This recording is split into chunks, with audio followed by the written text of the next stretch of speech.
So my pink tote moment happened towards the end of my high school years.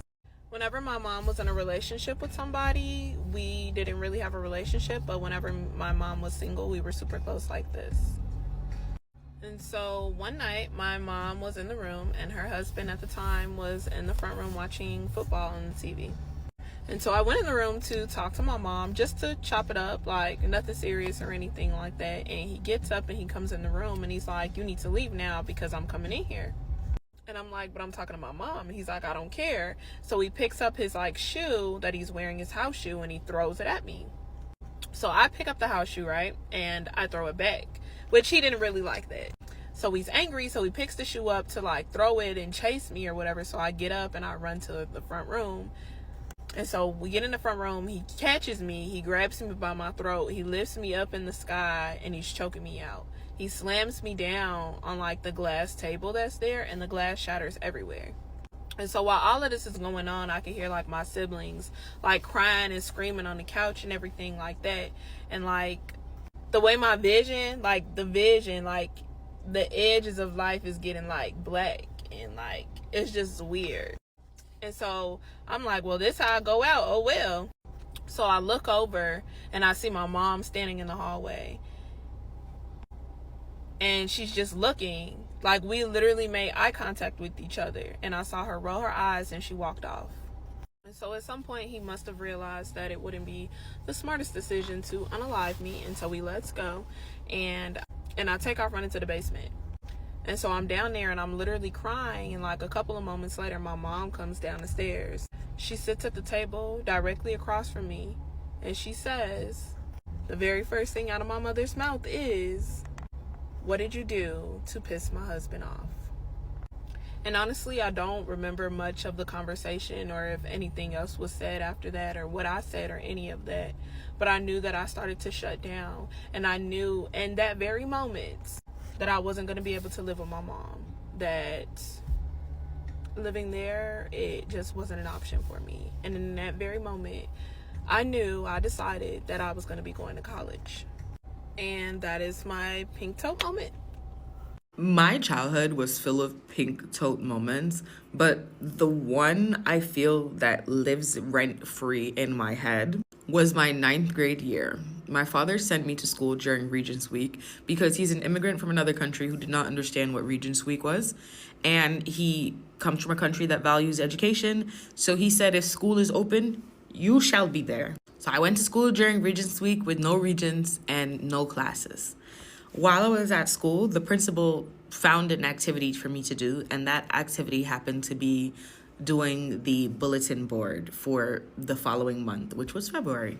I spent my morning cutting out little hearts and getting borders and basically doing arts and crafts to design this lovely Valentine bulletin board. I actually was having a splendid day. Towards the end of the day, I wanted to put the things on the bulletin board, but they said that the staple gun would be a distraction for children taking their Regents, so they asked me to wait until Regents were over. Regents end at the same time that school would have ended for me. Now, when I started 9th grade, my dad drove me to the bus stop that is by my home. He drove me to the bus stop that is by my school. He gave me a bus schedule. He said, the bus gets here at this time, you get out at this time, so you should be home by this time. I don't want to hear no excuses. I don't want to hear the bus was late. I don't give a damn. You be here at this time. Because of this and the fact that I was going to have to take an extra 10 to 15 minutes in order to use the staple gun on the bulletin board after school had ended, I called my stepmother to ask her to ask my father if I could stay to do the bulletin board. I made this call towards the end of the day. She told me to let her call my father and wait in the office and she would call me back. She said, do not leave until you hear back from me. I said, okay. They told me that I couldn't wait in the office and they sent me back outside. So I went back to working on my little hearts until I heard back from my stepmother. My stepmother got back to me about 5 minutes, maybe 10 minutes after Regents ended and said, your father said that you cannot stay, pack up and go home immediately. So I said, okay. And I put all the stuff for the bulletin board away and I packed up my belongings and I went home thinking that I had done everything correctly. The 5 to 10 minutes that it had taken for me to receive a response and pack up my things caused me to miss the first bus that my dad said that I should be on. But for once, because I know that I called home, I was not worried. So I'm thinking, things are sweet. I'm on the bus riding home. I'm kicking my feet. I had a good day, damn it. I arrive home maybe about 10 minutes after the regular time that I'm supposed to be home. I get to the door and I push my key in the door. And before I can even finish turning my key, the door opens and my father snatches me in by my hair and throws me on the floor. He starts yelling, "I told you that you could not stay, but you do what you want to do," and just starts wailing on me. I'm saying this man is holding me by my hair. He's punching me in my face. At one point, I end up on the floor and this man is kicking me. I wore braces at the time, and the wire that goes across the front of the braces, he kicked me in my mouth and the wire shifted and went through the side of my face. When he finally feels like, I guess, I've had enough, I remember just sitting on that cold tile floor, crying my eyes out. He blacked my eye, he busted my lip, blood is leaking from my mouth. I'm touching my hair, it's falling out in clumps in my hand. And I'm confused because I didn't stay. I waited on the phone call and I left. But my father didn't account for the time that it took for him to say no and the message to get back to me. So he assumed that I stayed anyways and did what I wanted to do. He beat me so bad that day, I didn't have to go back to school for the rest of Regents Week. He didn't send me. In fact, he packed me up and took me with him to another state because I looked so bad. I knew he wasn't gonna let me out of his sight. He knew I was gonna tell. And for people who don't understand what the pink tote moment is, it's a moment where something small that should be able to be discussed turns into something much bigger than it needs to be because the parent lacks emotional discipline. All my dad had to do was take a step back and think. But he was so driven by his rage and control and power, and just the idea that I would have defied him made him violently angry that he couldn't think. Brain cells were null and void. He beat the absolute brakes off of me that day because it didn't occur to him that there was time needed for his wife to call me back and the school to then relay the message to me. The pink tote moment is a generation of children telling you how emotionally immature and destitute their parents were. My childhood is full of pink tote moments, but that was the moment that I realized that common sense left my father when it came to power and control. Put a figure down if you had a mother who did not work for 15 years of your life, had 2 cars in the motherfucking driveway, but made you walk home from basketball practice, walk to school if you missed the bus, go to school for 8 hours. Mind you, you had all AP classes. And when you got home, made you clean the entire house by 7 o'clock if you wanted food. And if you didn't clean it by 7 o'clock, you didn't get no food. And you need to make sure the dishes was clean before you go to sleep. If not, you will get dragged out of your bed by your motherfucking head. I was seeing y'all share y'all little pink tote situations, and not to say anybody's trauma is more than anybody's trauma, but I wish my mama would yell at me for simpler things. I wish like hell she did. Now let's go back to 9th grade year. I was a freshman. I had about 6 or 7 AP classes. I was straight A student. I was a bad kid. I ain't gonna lie. I stayed fighting and in trouble, but I wasn't sneaking boys in. I wasn't sneaking out. I wasn't smoking, doing drugs. I wasn't doing all that. I just had a smart ass mouth and an attitude problem, for real. And you'll see where that comes from real soon in this story time. But back in 9th grade year, I used to have to get up at 5 o'clock to catch the 6 o'clock bus because school started at 7 in Gwinnett County. If you know, you know. And then school let out at 2 o'clock. From 2 to 2:30 to 4 o'clock, I'm at basketball practice on Junior University hooping. My mama got to the point where she was so depressed and in her little moods of mine, she was like, if you want to play basketball, you'll walk home if you really want. If that's really what you want to do. When I was back in the day, we used to walk here and there, and if we really wanted it, we had to show. Like, why the fuck do you parents want your kids' life to be strugglesome just because y'all's was? Like, the fuck? Bitch, you got 2 cars, you don't work a job, you been at home all day. Why the fuck you can't come get your child?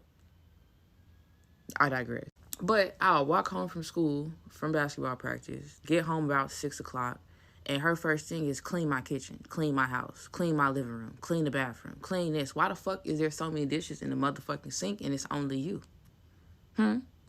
At that age, I used to start questioning shit. Like, you don't work. You been home all day on your little computer, on your phone. Too. Like, I'm just trying to go to school, get good grades, and hoop. Not deal with your mental illness. This particular day, I had a whole bunch of assignments to do. So when I got home, I said, fuck the food. I'll make some noodles. I got to do my assignments. I get to doing my assignments. I end up falling asleep. Now, by ninth grade year, I didn't even have a bed to sleep on, put it in the garage. So I was sleeping on the motherfucking carpet. It had to been about 1, 2 o'clock in the morning. My mama come busting in my room. Get the fuck up and come clean my motherfucking kitchen. I get the fuck up and I go clean the dishes and I go right back to sleep. I fuck around and I overslept because I'm tired as hell, okay? I get up at 5 o'clock every motherfucking day, go to school till 2, go to basketball till 4, walk home, get home at 6. Then you want me to goddamn do homework and clean your house and then expect me to be up again at 5? Like, I digress. I'm the oldest too, so you know, hella expectations is from me. I got to get the best grades with the best attitude, doing the best shit, and setting an example for the younger siblings. My mama come in the room, tell me, you got 5 minutes to get the fuck out my house. Straight like that. Not a good morning, baby. Not a, oh, you missed the bus, sweetheart. Or get up, do you need a ride to school? You got 5 minutes to get the fuck out my house, which means I had to walk to school. Why the fuck would you have me walk to school and I'm already fucking late? I already have AP honors classes. Why would you want me to miss that? Then you don't make it no better. It's get the fuck out my house in like an aggressive ass way, right? So this particular day, I had some change, some dollars sitting beside me on the ground because, again, I slept on the floor. So this child had some dollars, so my mama kept busting my room saying, you got 5 minutes to get the fuck out my house. She's sitting there watching me get my shit together. Mind you, I just woke up, so no brushing your teeth, not doing your hair, not putting on no clothes. I grabbed some clothes, put in the bag, and I went to grab my dollars that I had on the floor. I get to grab my dollars. My mama's like, leave it and get the fuck out my house. Now, mind you, I walked to school. I was finna walk to the gas station to get me something to eat because I missed breakfast. So you not finna just take my little $1, $2 that I got. I'm missing out meals at this point, back to back. I'm hungry. I need my little $1, $2. So she go to grab at my dollars and I move my hands. My mama full home swung at me and grabbed me by my throat and threw me into the wall. Now, by 14, ninth grade, I had been about 5'9", a buck 16, and my mom was 5'6", a good 170. But I was tussling her ass. I ain't gonna lie. She went to grab me. I went to grab her by her shoulders and like kind of sling her so she can get the fuck off of me. And she started punching me in my face like we brawling. And mind you, I'm trying to block her hits, but tussle with her. I did not swing on her. I'm wrestling with her, really, for real, to get her the fuck up off me. It got so bad to the point that my stepdad had to come out of the room and grab my mama off me because she punching me like a grown ass woman, like over my couple of dollars. Over I missed it, but mind you, I just woke up to all of this shit. I'm getting swung on, all type of shit. You cussing at me, all type of shit, because I missed the bus because I'm tired as hell because I'm overworking myself as a 14-year-old. Why the fuck am I going through all this at 14? My stepdad had to bear tackle her, and he was like, Serenity, just go, get out the house, get out the house. He had her like a bear hug trying to get her off me. And mind you, I'm beat the fuck up at this point, hair toe up. She pulling my hair to beat me, punching me in my face and shit. So when I ran out the house, I ain't having no shoes. I ran to the neighbor's house. Fuck this, call the police, because this bitch just put her hands on me. I'm tired of this hoe. You're going to jail. You're going to jail because you fought me like a grown-ass woman. And I'm tired of this. My fucking nose hurt. You done punched me in the nose. You trying to break my shit. Like, you punching me for real. Like, I feel like I just got fighting with some bitch on the street. This is too much. When I got grown, my mama gonna tell me, all of that transpired of her not wanting to work and her not wanting to clean and her not wanting to be a mother was because she was depressed. Going through all of this shit because your mother is depressed. And then when you ask for accountability, the only thing a motherfucker got to tell you is parenting don't come with no handbook. I did the best I could. You weren't the easiest child. I wasn't whooping your ass. And I damn sure did the best I could, being the best basketball player I could be, coming in with the best grades I could due to the circumstances, and still trying to put my left foot in front of the right, even though I got to come home to your ass every damn day until I decided I no longer wanted to do that, and I ran away the fuck away for good. But that's, again, another story for another day.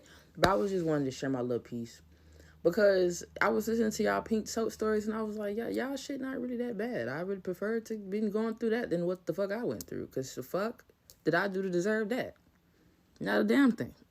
My entire childhood was just comprised of pink tote lids moments. I was in elementary school and I hadn't seen my mom for years because she was working in a different country. We were left with abusive family members. She came to visit, and what did she do? She inspected my notebooks to make sure it didn't have any dog ears on them, and she checked all my crayon boxes, and there was one crayon that was missing, and I got a beating that day. It was when she remarried, we got a stepdad, and the day after we met him, we were forced to call him dad, and if we didn't, we would get a beating. It was when she forced us to say thank you for groceries. We had to go downstairs and tell him thank you for buying us food. It was when she told my older sister to go and put on more clothes and asked her if she was trying to seduce our stepdad. It was when she threatened us to burn all our textbooks and notebooks and not send us to school anymore if we didn't listen to her.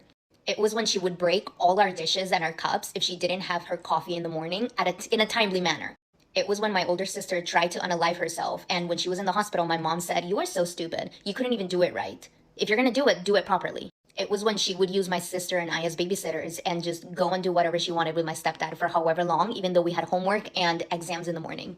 It was when she kept putting men before us kids, and she kicked my little sister out when she found out that she was a lesbian.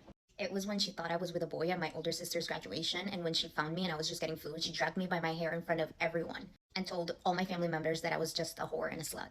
It was when I was getting ready to go to college and my mom was beating my little brother for not cleaning the toilet properly, like punching him, and I intervened and she kicked me out and I became homeless.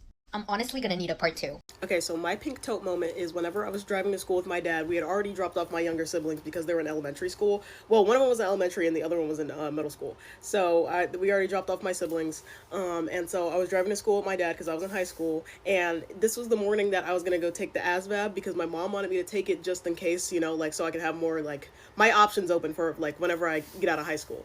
And now just for some context, this was like 2020, 2021, like right after COVID where they started letting us back into the school. And I was going through my little alternative phase. And here's just some examples of how I would like dress and go to school. And I think this is kind of what I looked like that day. Like I had my eyeliner, my hair was natural, and I had this Kuromi shirt and it was cold outside. So I was wearing a jacket over it and I had some baggy pants. And I think these were the baggy pants I was wearing, and I think I still had these shoes. So, you know, we were driving to school and stuff, and then, like, I was listening to my music, and, like, out of nowhere, my dad just starts being like, "Oh, so why do you want to, like, look homeless and, like, look ugly and go to school and look ugly like that?" And then, like, I'm not saying anything, because, like, what the fuck are you, like, why are you talking to me like that? So he's, like, literally just berating me. He's like, "Why do you go to school looking ugly and homeless, and, like, why do you want to look like that? Do you want people to think, like, we don't take care of you, and, like, it's cool to hate your parents and stuff?" And, you know, I'm still not saying anything, because, like, what the, sir, you're, like, 50. Like, why are you talking to your 16-year, I was 16. Why are you talking to your 16-year-old child like that? And this keeps going, like, until we get to the school. And then by this point, like, I'm in tears and I just get out the car. And so then I get to the testing room, and the entire time I'm taking the test, I'm, like, choking back tears and, like, almost crying, because my dad decided to insult me while I was going to school. Also, I definitely aced the ASVAB. I got, like, a 99 percentile on that shit. It was really good. So, my pink tote moment was when I've had a bunch of them, but this one stuck out to me the most because, especially as a mom now, I don't understand it. Okay, so when I was a child, I loved to read books. By third grade, I was reading on probably a 10th grade level. I was always very much smarter than the other kids. I would finish up my work really fast, and then I would just go ahead and start reading books. So in elementary school, I was reading like Judy Blume books. Like there, God Is Me, Margaret. What other books came in Judy Blume? A lot of Judy Blume books. I know that I just read a lot of her books. We had a teacher. His name was Mr. Moore. And Mr. Moore saw that I was completing my work beforehand. Now, here's the thing. He told me that he was going to give my mom a call and discuss some things with her about getting me into the FBLA science club. And I said, okay, well, that's fine or whatever. That's great. You know, I hope you do that because I'm really interested in that. And he wanted to know if I could start staying that day, which is today. He wanted to know if I could start staying that day. And I do apologize for the noise in the background. My daughter's watching Spider-Man. But anyway, here we go. So he was like, we're going to call and see if you can stay today or whatever. Unbeknownst to me, Mr. Moore did call my mom and left him a voicemail on her job phone and said, hey, you know, this is Mr. Moore at Jessica's school. This and that. Please give me a call back whenever you did. She never called back. On lunch, I was sitting to the lunch table in the cafeteria, eating my food. And next thing I know, my friend Demetra, she taps me. She said, there's your mom. And I go, my mom? Like, what's my mom doing here? And I'm like, my heart started dropping and my anxiety started going up. At the time, I didn't know it was anxiety, but my heart started racing. I'm like, what the fuck is she doing here in my mind? Because I'm a kid. I'm like, what are you doing? She comes out of nowhere and slaps the fire out of me. She slaps the total shit out of me.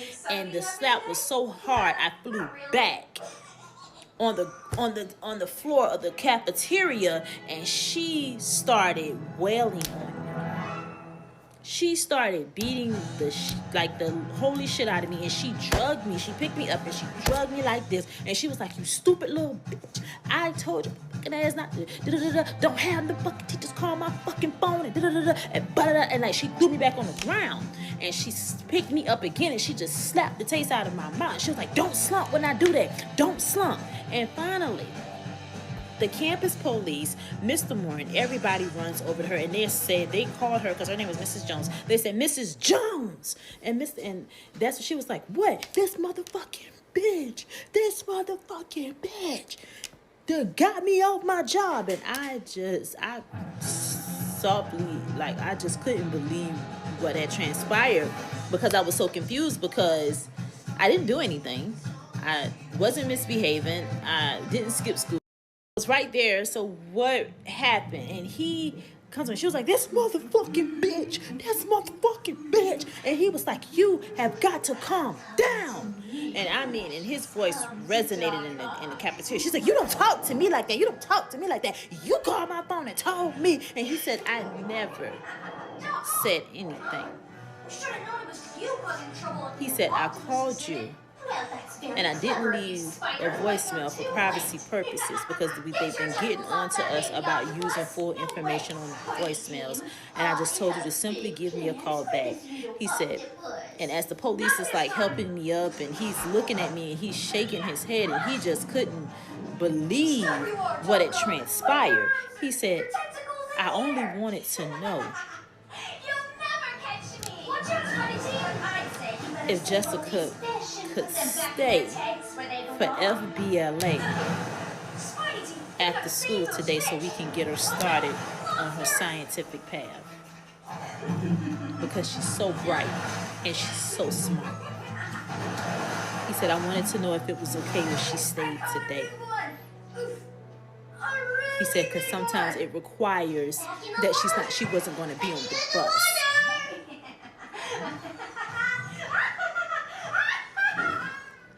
And you guys know she never apologized about that. There you go. And after she did that, We saved all the fish. Now let's catch Doc. after he and the police approached her, campus police approached her, and they told her, "You cannot come back up here again." They told her that. They said, "You cannot come back up here again. You are not supposed to hit her in front of anybody." She was like, "You gonna call the fucking police? You gonna call the fucking police? After all the time you called me up here?" And I'm like, she didn't. And the whole time they're helping me up, she never helped me up. She never said she was sorry. She never did any of that. Don't be scared, little squishy. Yeah. Once you get some of my gigantic she terrorized me for years. Still does. But yeah, that was my pink tote moment, and she just never apologized. And he said the only reason he wanted to talk to her and call her and didn't leave a voicemail was because they got so much privacy laws and stuff going on. But he just wanted her to call back to see if it was okay if I stayed in school and missed the bus and stayed for my FBLA meeting and got started. And I was so excited about that. And she was like, "Well, why would you call my job?" And he said, "Because I have to get your permission to do that." She wasn't going to be on the bus. She never admitted she was wrong. She never apologized for her behavior. She never, even to this day. So, pink tote moment in my life that lives in my brain, haunts me on a daily. And as I parent my kids, I am fearful that I could be that person that raised me. So I was away and I came back after school. My sister was there and there was somebody who was visiting us and they had a little kid. And there was this watch that the little kid had. My sister was older. I was older than the kid. And we all liked the watch and we were playing with it, etc. And that family left the house and they went. But then they called back at the house and said, "Hey, I think Kathy might have taken the watch. Can you get it back?" So my aunt proceeds to ask Kathy for it, and Kathy says, I don't have it. I don't have it. My aunt didn't listen and beat the bejesus, took a spoon, whipped her. She started to bleed and said, stop bleeding all over my floor, go in the bathroom. So she went to the bathroom, beat her some more, and she was screaming, you always embarrass me, you always steal, you always make me look bad, and always in front of people. Because the impression that she wanted to give is that she was raising two good little girls who don't do anything wrong. I remember just standing there, I myself crying and bawling and saying, we didn't take it. I promise you she didn't take it. After that beating was over, my sister was sitting in the bathroom in blood in the shower. We get another phone call. The mom says, oh, sorry, we found it. She just had it in a pocket in her bag and she didn't remember. But that was an hour of my sister being beaten in the shower and sitting in her blood in the bathtub. And then never getting an apology, never talking about it. But I guess what is there to talk about?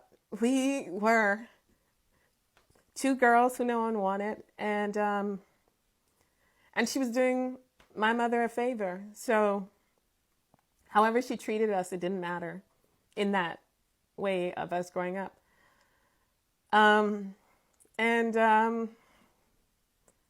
That's just how I was raised. And there are a lot of those stories, but I am supposed to accept it and just live with it, because there are many of those circumstances where I did nothing. I just wasn't believed. My sister did nothing, but we just weren't believed. So it's very hard to live sometimes and not be that person and get rid of the anger, get rid of the pain, get rid of the shame. Because as I tell these stories, and some people don't want to even hear these stories because it disparages the good name of the woman who raised me and my sister. And that story can never come out. I'm sure lots of families have it.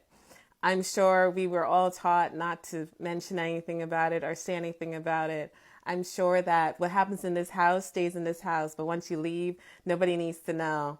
I'm sure that the stories are endless, and the voices that we're now hearing and speaking up, and we're all trying to come together and heal from it internally for ourselves, as well as for our children, as well as for our community, as well as for our partners and those people we love. And we don't want to inflict those wounds on anyone else from our childhood. That it is hard, it is difficult. And to this moment, to this day, I still think of that and I cannot cry. And there are many more that I don't want to go into all the details. But it wasn't even at that moment. It was a moment before that I had decided no one is here for me. No one is going to love me. No one is going to take care of me. No one is going to support me. And fundamentally, I am bad. I am wrong. I am no good, because I was told that on a daily basis.